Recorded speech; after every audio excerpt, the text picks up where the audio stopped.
Hello there, welcome to the Saroy channel. I've got a very grisly, very scary story for you right now that, if you're into that kind of thing, is going to be just up your alley. It's a horrific Bigfoot encounter that is incredibly scary, and it's absolutely amazing that one of the guys escaped with their life. Unfortunately, the other one was not so lucky. And the account is phenomenal. It's just extraordinary what happened. And I know you're going to love it. But before we get started, love to all my listeners around the world, sending you heaps of love. I love you guys so very much. Thank you for all your support and all your encouragement. And I just hope anyone who hasn't subscribed is going to do so, because you really don't want to miss out on stories like this. So let's get started. I know you're going to love the story. Dear Sarah and all your lovely listeners, my name is Wayne and I'm from Ohio, and I'm writing to tell you about my horrific Bigfoot encounter that happened to me at a friend's country lodge in Ohio over 20 long years ago. As I write the story, my hands are trembling, my brow is sweating, and I can taste that all too familiar nausea that is welling up in my throat all over again. You would think the nightmare of my horrifying Bigfoot experience would have lessened all these years later, but it is still as real and as hauntingly sharp today as it was all those years ago. Every time I recall what happened, goosebumps break out all over my body, and the hair on my arms starts to stand up on end, and that is no exaggeration. My story begins in the fall of 2000, when my buddy James and I decided to go on a hunting excursion at our friend's country lodge, who had acres of pristine hunting land filled with ubiquitous trees, gorgeous shimmering silver lakes, ponds, and beautiful lush green valleys and meadows, not to mention the glorious rolling hills. I was told that there was a great deal of large, hefty deer on this property, and I felt extremely excited about the prospect of taking down a big white tail. I loved big game hunting, as it made me feel like an accomplished hunter taking down a big trophy. Nothing in this world gave me a greater thrill than the grand anticipation I was feeling about the exciting day that lay ahead of me. It was early in the morning when James and I made our way to the large hunting stand, which was placed in an ideal location overlooking the magnificent silvery lake where all the animals would congregate to drink. It was so beautiful getting up this early in the morning and waiting for the sun to rise, as we drank warm cups of hot chocolate from our thermos flasks and enjoyed the cool breeze enveloping us and blowing against our faces. It truly was a glorious morning, and I could feel the rising spikes of anticipatory adrenaline pumping in my veins as I envisaged myself taking down a whitetail with a perfect shot and ultimately accomplishing my goal. I just knew in my gut today I was going to succeed, and I could hardly wait for the day to begin. James and I decided to go and relieve ourselves behind a couple of bushes a fair distance away from our hunting stand. The reason for this is the smell of our fresh urine could alert the deer to our presence, and I did not want that to happen. I was quietly cursing myself for not being better prepared. It would have been preferable to bring a bottle to pee in, which was something we would normally have done in order to keep our scent safely under lock and key. So, armed with our rifles and with the help of our torches, we went for a long walk far away from the deer stand. As we were walking, we suddenly heard the sound of a very hefty person walking through the brush. They sounded like they weighed well over half a ton. As far as we knew, there were no other hunters on this private land, so who in the world was this intruder? We wondered if there was some unlicensed hunters on the property, which was a worrying thought. Suddenly I noticed the look on James' face. His startled blue eyes grew as wide as saucers, and his terrified face registered a look of impending doom. All the colour had drained from his usually tanned skin, and he looked as white and as pale as a ghost. I could see his whole body just shaking uncontrollably. What on earth is wrong with him, I wondered.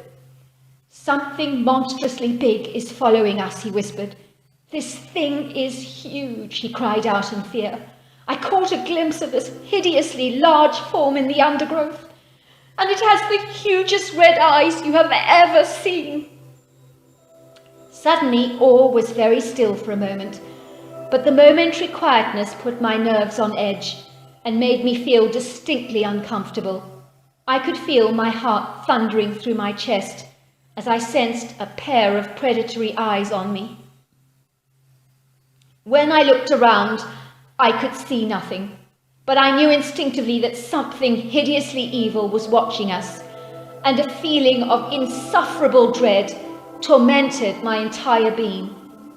All I can say is this all-consuming heavy energy that this unseen creature exuded nagged at my whole body, telling me to run as fast as I could, and as fast as my legs could possibly carry me. I involuntarily reached for my rifle, but James stopped me by squeezing my hand tightly, with a deeply concerned look on his face. Try not to use it, he begged me. I think whatever this thing is that is following us could do his nut if we shoot at him. I do not think our rifles are a match for this creature. Suddenly my friend and I started to spontaneously run, as our instincts told us that this was our only way of escape. Then we heard the creature running behind us in eager pursuit, and we knew by the sound of those thunderous legs that this thing was as fast as a cheetah. Suddenly we slowed down, and then it did too. And when we stopped, it stopped too. And when we moved, it moved too. I have never felt such palpable fear in my entire life, and I have not ever seen this creature, but my senses warned me that our lives were in perilous danger, and I was caught in between a rock and a hard place. Should we run again, I wondered? Should we stand still and see what happens, or should we just shoot at this thing?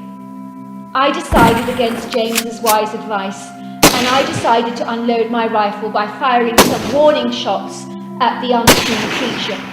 Surely even a predator like this would be scared off just by the noise of my rifle, I thought. James looked mortified as he watched me unload my bullets into the brush, aiming haphazardly at anything that might just be our pursuer. James' terrified eyes kept pleading me to stop, but I didn't, against my own better judgment, which I regretted later. The creature, whatever this ghastly thing was, thundered through the undergrowth like a herd of angry elephants.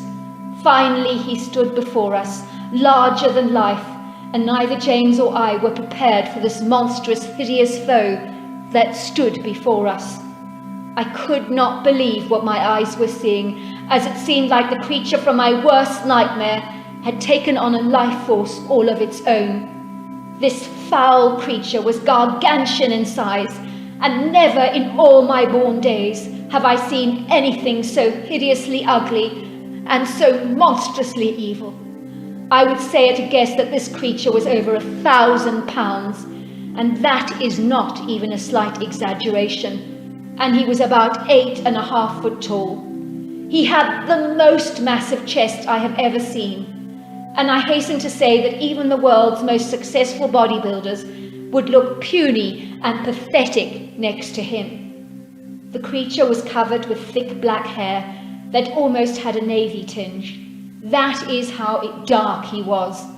The areas around his knees and groin were less hairy, so his massive genital appendages were clearly visible and hugely threatening, as this creature was positively oozing excessive levels of testosterone, which only heightened his aggression towards us. I will never forget the massive arms of this creature and those huge shoulders that supported his cone-shaped head. As far as I could tell, this creature had no neck to speak of. As for the ugly face, it was hairless, with thick rhino-hide textured skin, a flat pug-like nose, a nasty, evil-looking, thin mouth, and eyes that glowed the brightest red that I have ever seen. He was formidable. The creature's red, hostile eyes were enjoying our fear as it glared at us with the most intense hatred that I have ever witnessed in all my life. I shat my pants in that moment as the creature let out the most dreadful growl that would make a tiger's aggression seem like a pussycat's purr. I wish there were words to describe that growl, because it belongs with the sounds of the damned and the cursed in the very fires of hell. I kid you not that the vibration of that sound put the fear of God in every part of my body. Never had I been this afraid or terrified in my entire life. I could hear my mind screaming at me, "Run, you fool! Run! Run now! It's your only hope you have!" Yet I could not listen to the higher voice in my subconscious mind, nor its wise counsel. Instead, I stood there frozen to the spot, seemingly unable to move or even budge a single muscle. Little did I know that this could have been my saving grace at that moment. James was trembling and shaking with such agonizing terror. He suddenly let out a shrill scream and tried to run away, which was the worst thing he could have ever done, because he brought out the predatory instinct in this creature almost immediately. This creature lunged towards him and tossed James in the air as if he was a frisbee. I could see that he was loving our anguish as he continued to play with James as if he was a Barbie doll, tormenting him all the while. Suddenly I heard the most terrible ticking sound that makes me shudder to this very day. The memory of it makes me recoil in terror. The creature twisted James's head off his shoulders as if he was a corkscrew. I could hardly believe what my eyes was seeing. James's head was now off his body, and the creature was holding his head by the long locks of his brown hair and looking thrilled with himself by what he had just done. I could see by the wicked smile on the creature's lips that he was loving the inevitable dread that I was experiencing. I knew with a cold, somber reality check all too clearly that I would be next. The creature hung James's head on a single tree stump that stood up straight like a lamppost. I could see the vacant expression of the corpse, which caused my whole body to shudder with dreaded anticipation of what was inevitably to come. You may be wondering, where were your rifles? Why were you not using them? But even I cannot answer that question. For some reason, the fear that we experienced was so dreadful and so utterly horrifying that we lost complete control of our senses, and I believe our rifles must have fallen out of our hands. I do remember my hands were sweating and slippery at the time due to the harrowing emotional trauma I was experiencing. In hindsight, maybe our wet hands caused our rifles to slip onto the ground, unless of course the creature had some supernatural power over us and managed to seize our guns with some form of hypnotic mind control. Nothing would surprise me about that creature, who really did not belong in our dimension, but in a portal where demonic entities as evil as himself reside. At that moment, I heard the loud call of an owl, and for a second the creature was distracted, and he answered the call with a similar owl hoot, sounding exactly like an owl. Suddenly I saw a large black figure gliding towards us, and my heart narrowly missed a beat. Oh, please, God, not another one of these dreadful creatures. Oh, God, no, no, no, I thought in horror. Now there was just no hope in hell that I could escape from two of these savage beasts. There wasn't a chance now, not a single chance that I could survive this. I knew with a certain dread that my headless corpse would be joining my friends on that tree stump sooner than I had hoped. The creature that approached us was female, and she was covered in dark brown hair, and she had small pert breasts, and was half the size of the male, I was relieved to see. I would say she was only 500 pounds and 6 foot tall, and next to the male she almost looked tiny, but her aggressive behaviour that she exhibited was very intimidating as she let out a monstrous, thunderous roar. Yet this savage anger was surprisingly not directed at me, but at the male creature instead. To say that I was pleasantly surprised, as well as flabbergasted, is an understatement. This female creature continued to roar angrily at her male counterpart. She lashed out at him and revengefully threw James's head at him, which hit him hard on the cheek. It bounced off his cheek and crashed on the ground like a big soccer ball. Then she started to chatter furiously at him, and the tone of her chatter was one of senseless anger.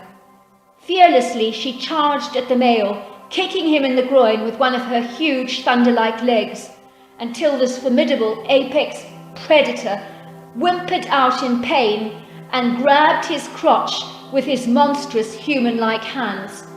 I saw the male hanging his head in shame, as if he'd been told off for misbehaving. It seemed this formidable creature was no match for the female, who had him firmly under her control, and that was evident to me. The male looked humiliated, belittled and embarrassed by the female's hold over him, and obediently proceeded to follow her lead down the grassy valley like a frightened puppy dog.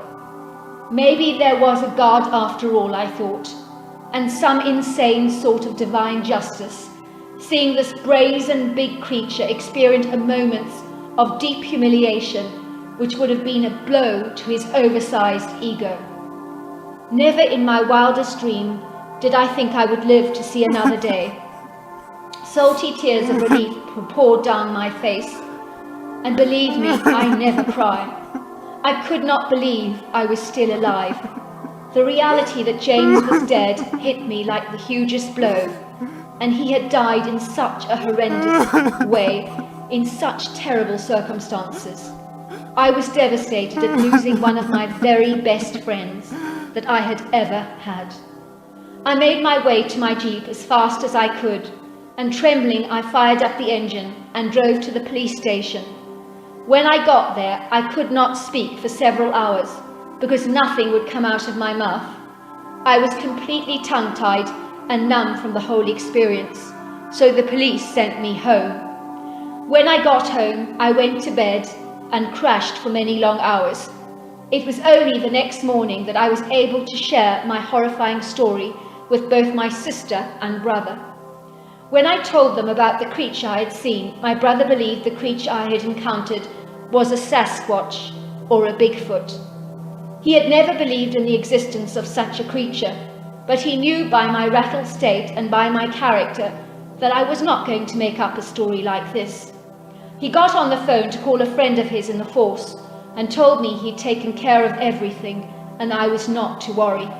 He had told the police what had happened and called James's parents to deliver the dreadful news of his death. The police went out to recover James's body, and I was far too traumatized to attend the funeral a day or so later. I found out later that my brother had told the police that we had been subject to an attack by a mountain lion.